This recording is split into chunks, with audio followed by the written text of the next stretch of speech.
Hinarap ni Pangulong Duterte ang mga magsasakang isang linggo nang nagrarally sa Mindiola, sa Maynila. Masayang-masaya naman ang mga magsasaka na pinakinggan ng Pangulo ang kanilang mga hinaing at inimbitahan pa sila ng masaganang hapunan. Makibalita tayo kay Ian Cruz.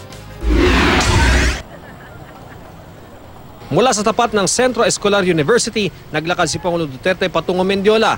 Ang una niyang pagtungtong doon mula nang maging Pangulo, ang kanyang pakay, ang rallying ito ng mga magsasaka mula sa Tagum, Davao del Norte. Hiling ng mga ralisa, maibigay na ang mga lupang sinasaka na kinamkam umano ng isang kumpanya ng saging. Kinumusta ng Pangulo ang kanilang kalagayan.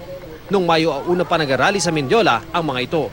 At nang makausap na ang kanilang mga lider, kung makumpleto yung requirements ng batas, ako na mismo ang nagsasabi kay Secretary Mariano, go ahead.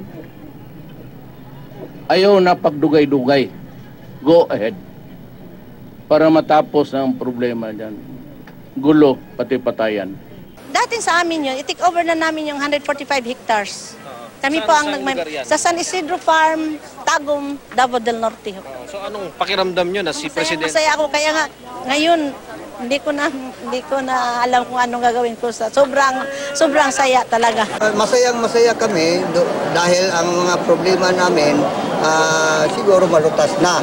Dahil nag-promise naman ang Presidente. Sa talumpati ng Pangulo sa harap ng mga magsasaka, pinasaringan din niya ang hudikatura. Sana raw hindi sila magpagamit sa pag-i-issue ng TRO sa mga usapin na matagal nang nanalo ang mga mamamayan o ang pamahalaan.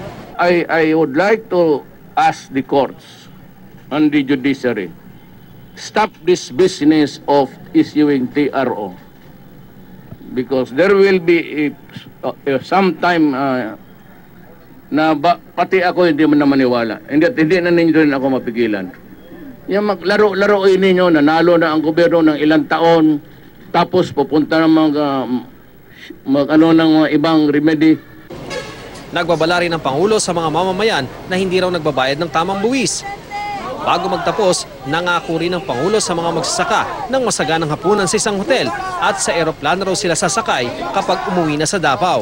Sa pag-alis ng Pangulo, nagpaunlak siya ng selfie sa mga estudyante sa Mindiola. Dumaan pa siya sa San Beda College at ilang minutong nanatili roon bago nagbalik sa Malacanang. Ian Cruz, GMA News.